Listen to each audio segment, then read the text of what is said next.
Well, hello everyone, and welcome back to another episode of the Cliff Ravenscraft Show, a podcast devoted to helping you take your message, your business, and your life to the next level. This, my friends, is episode number 477, and I am your host, Cliff Ravenscraft, the podcast answer man. And this week, my friends, we're going to talk about overwhelm, stress, and burnout. Specifically, how to avoid those things. But before I jump into those, a couple of little things I got to let you know here. First and foremost, I am releasing this episode one day early on Thursday. And the reason why is, well, it's Thanksgiving Day here in the United States of America. And I am extremely thankful for so many things. And in fact, you guys listening to this podcast, those of you who are on my weekly email newsletter subscription, the people in my community in one way, shape, form, or another, I've been incredibly blessed by each and every single one of you for so many years now, and I just wanted to say thank you to each and every one of you. For those of you who are outside of the United States, you may not celebrate Thanksgiving either at the same time as us or even have a Thanksgiving holiday as we do here in the States, but I'm sure that no matter where you are in the world, taking some time out and saying, what am I thankful for could be a good thing. And in fact, it's going to be a part of my strategy, my 5-step strategy for overcoming overwhelm, stress, and burnout. So why this topic? Why now? The reason why is because, well, I have been working with some clients of mine, some one-on-one coaching / mentoring clients, people who are out there looking to develop their online business. They have big goals, big aspirations for creating an online business and transitioning out of the day job. And recently I had one of my clients who has suffered from a little bit of burnout. I love working with these mentoring clients who are at the beginning stages of this, where they haven't even left their day job yet. They're just building the foundation of this online business that is to come. And the reason why I love working with them is because they remind me of just how much overwhelm, stress, and potential burnout is involved in the process. I experienced a ton of overwhelm, a ton of stress, and a ton of burnout over the years. I would say overwhelm and stress was a pretty consistent thing for the first 2 years. And then even over the last, let's just say the last 6 years, I would say that there has been at least 1 or 2 occurrences of extreme overwhelm and stress each year, at least 1 or 2 occasions of it. And the reason I share that is because I want to let you know that even I, 10 years into this journey, I'm not immune to experiencing a little bit of overwhelm and some stress. But over the years, I have learned a few things that have drastically helped me to reduce the amount of impact that potentially overwhelming situations have on my well-being. And we're talking mentally, emotionally, physically, all of the above. And what I want to do here today is I want to share with you my strategy, 5 steps for effectively dealing with potentially overwhelming, high anxiety, stressful situations, and potentially even avoid ever experiencing burnout. And so I want to share with you 5 steps. The first step for this is having and committing yourself to a mindset of gratitude and positivity. Now, it's appropriate for me to talk about gratitude on Thanksgiving because you have to always be mindful of just how wonderful things are. Just think about the things that are already going right for you. A lot of people get overwhelmed and stressed because their focus is on what they don't yet have. The focus is on what they have not yet accomplished. And so the first thing I would say is focus on being thankful. Make a list of the things that you are actually thankful for already having accomplished, the things that you do have already. I could go on and on about the list of things that I'm thankful for. In fact, I actually do intentionally do that. I carry with me my iPad Pro every day, And one of the things that I have is a gratitude notebook. And I have a list of ongoing things. Anytime something that comes to my mind that I'm thankful for, anytime something great happens, I try to remember to open up the notebook in my Good Notes 4 application on my iPad Pro.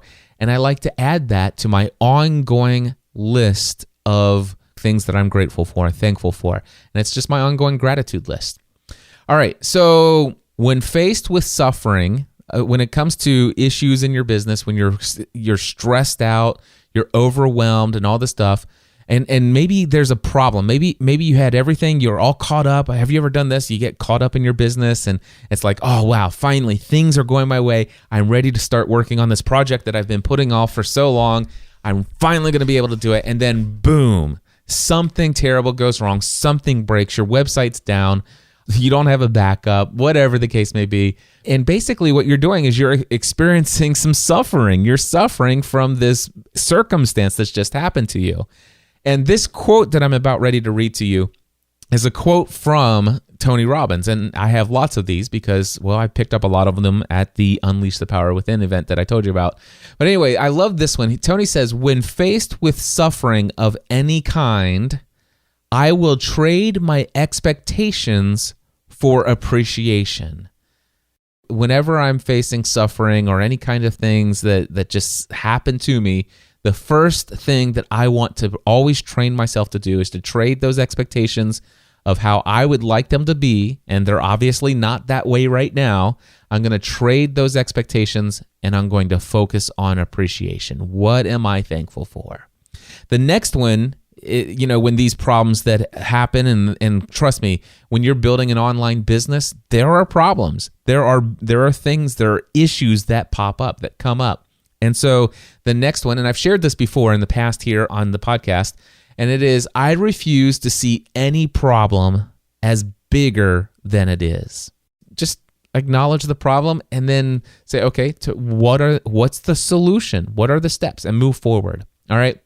But move forward believing that this came to pass. That's what I would say.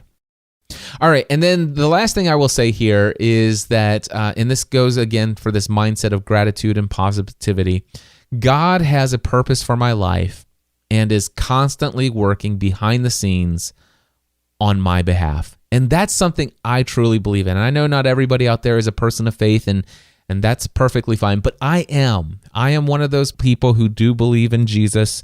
I'm not the same kind of Christian as the average, ordinary, everyday Christian that many people think of, but I believe God is in a one-on-one relationship with me, and I believe that I am favored. I believe that I am loved.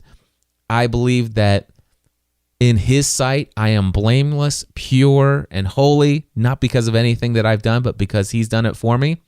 And that His love for me is unconditional, that He has a desire to see me succeed, and that I bring glory to Him by fully committing myself to becoming all that He's created me to be. And I believe that He has a purpose for my life, and that He is constantly paving the way out there, working behind the scenes on my behalf for my good. That's something that I'm absolutely positive about, and it's one of the biggest things that I'm grateful for.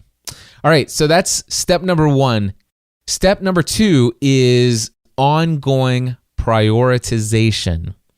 Here's what I noticed with a lot of folks, and especially with an individual client that I'm working with. There's this list of things that are consistently, and it's a growing list of projects that need to be accomplished.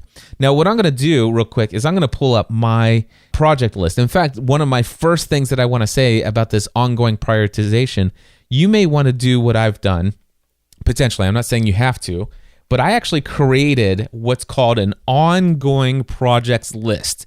And it's literally just a bullet point list of projects that I need to work on. And some of these are broken, there are certain things under these big categories, but then I actually create a different page, if you will, in my notebook for each of these items that have sub lists. So let me give you an idea of some of the things that I have on my list of things that I would like to accomplish in my business, the things that I want to implement. So first of all, my podcasting A to Z marketing strategy. There's always things there to do to take that to the next level. And in fact, just to give you an idea, one of the things that I'm going to be working on, and potentially this afternoon and maybe even a little bit this weekend if I want, I'm going to update my podcasting A to Z sales page over at podcastingatoz.com. If you haven't seen it for a while, go to podcastingatoz.com.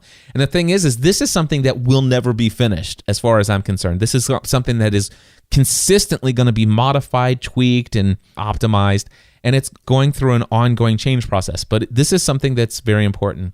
And the other thing that I have under my A to Z marketing is I want to go through Ray Edwards' Copywriting Academy. I have access to all those materials, and I believe that it's going to definitely help me in the marketing of that course through those sales pages and some of my other materials as well. The next thing that's on my project list is Black Friday sale. Oh, by the way, so there's one thing that I've got to tell you. So that is create a list of ongoing projects, which I'm going through right now with you. The second tip under this ongoing prioritization is that you want to reprioritize this list as often as necessary. Now, what I'm reading to you is I'm actually reading these in the order of priority. So the biggest thing on my list right now, the number one thing that I am going to be focusing on in my business is A to Z marketing. And by the way, prior to today, it was email strategy. How many weeks have you heard me talk about my email strategy? Well, guess what? Email strategy is not done. It's not complete. I haven't completely done everything I want to do with my email strategy.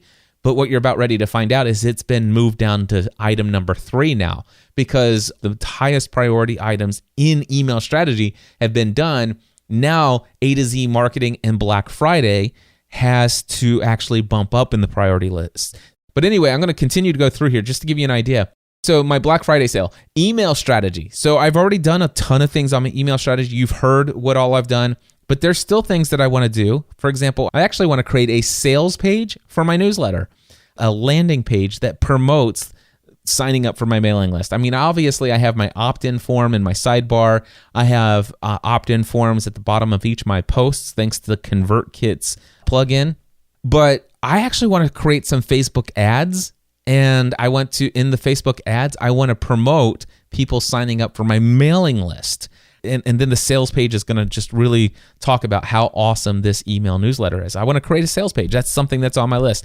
Then I want to change the email signature in my personal email, and then I have Help Scout, which is my support desk.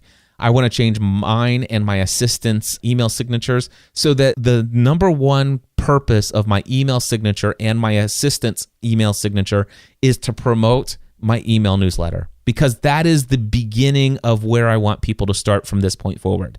Then I move over to my next item on my list, which is move podcasting A to Z into Kajabi. Taking my existing podcasting course and putting it all into my new Kajabi software, which is going to happen in December of this year. And then after I do that, I am going to cancel my old Ning platform, which is where I did the first 5 podcasting A to Z sessions out of. And I've already notified those who have been active in that platform for the last 2 years. I'll put in a process so that I can phase that out, and only after I can add all prior students into the new Kajabi version of the course.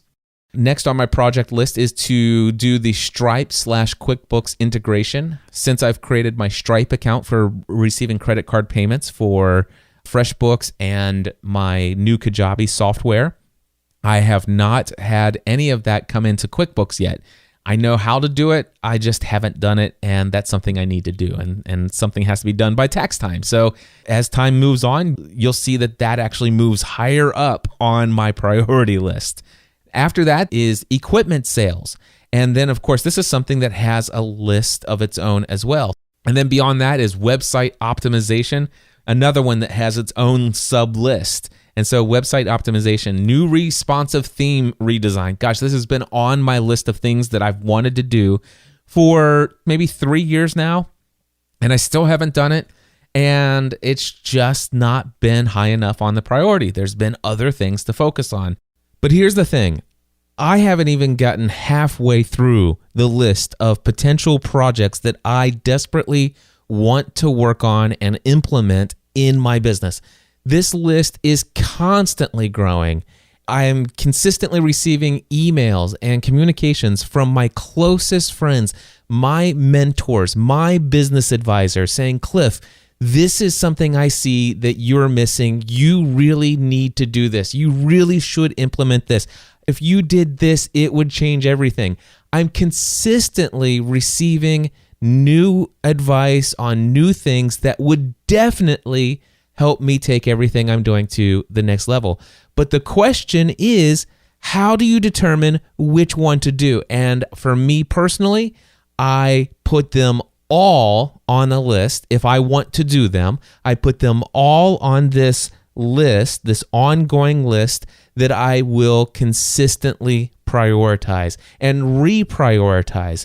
But then you have all of these things, and chances are that if you look at the top 10 projects on your list, they're like, okay, they're all super important. So what do you do? Well, that's step number 3.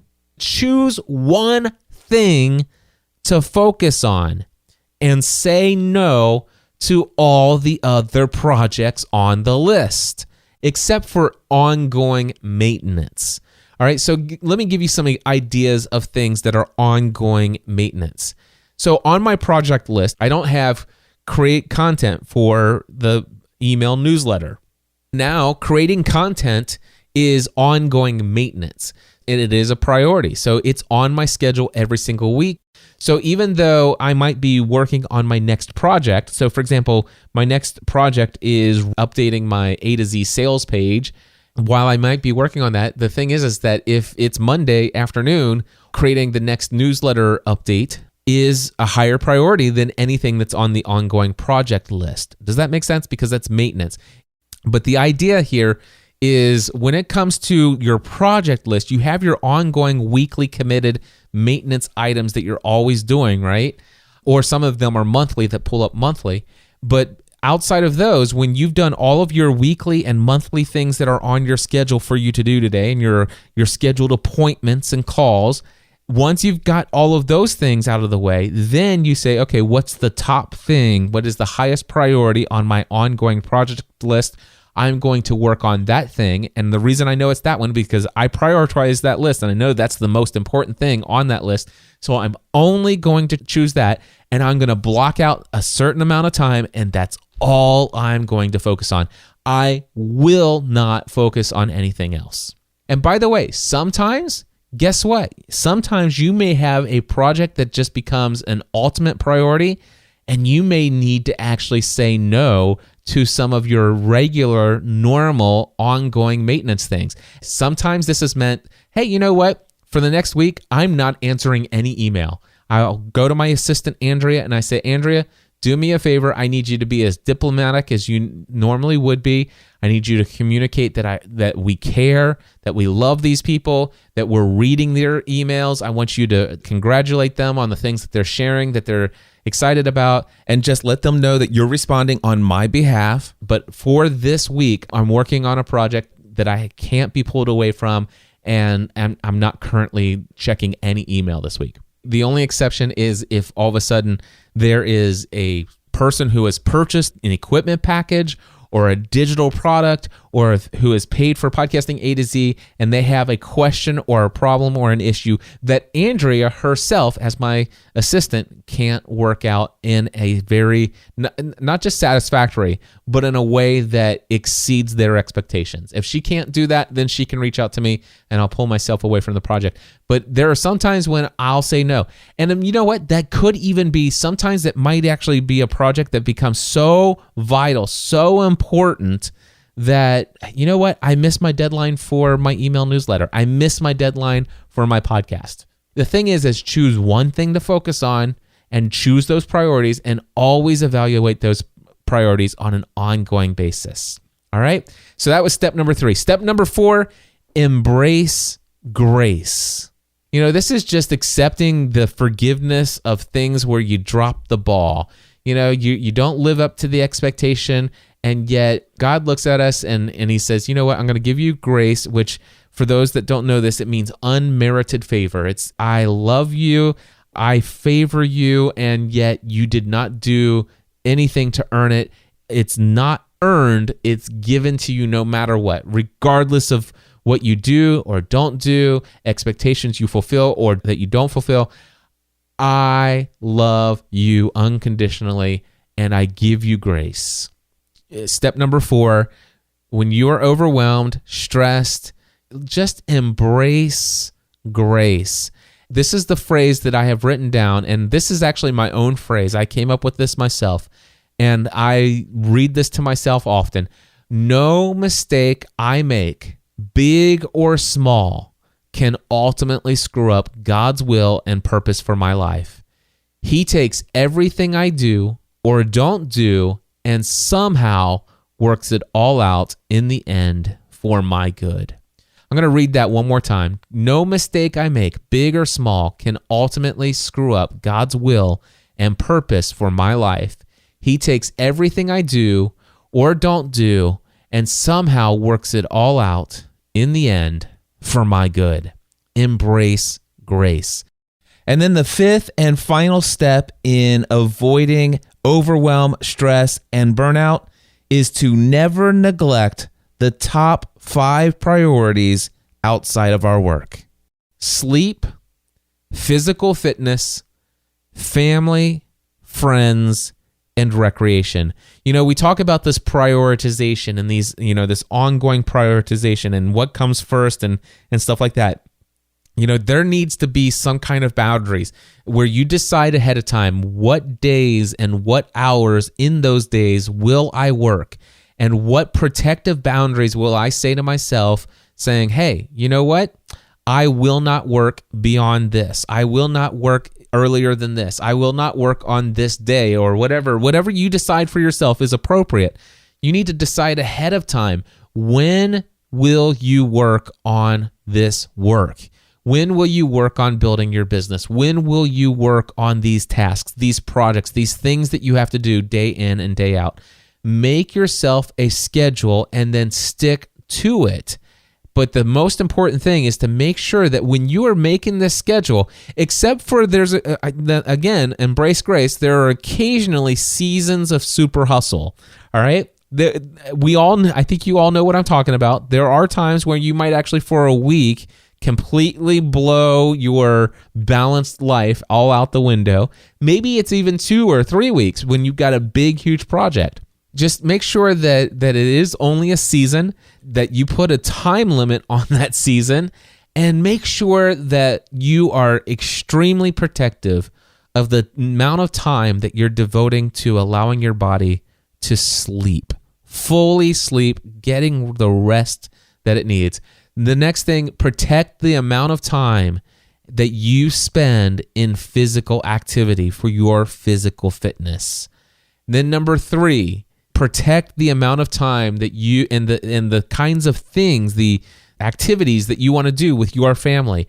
Is it dinner time? I will not miss dinner time. Whatever it is, protect the time with your family, and protect some time with friends, to actually be a friend and to connect with a friend and to communicate with a friend.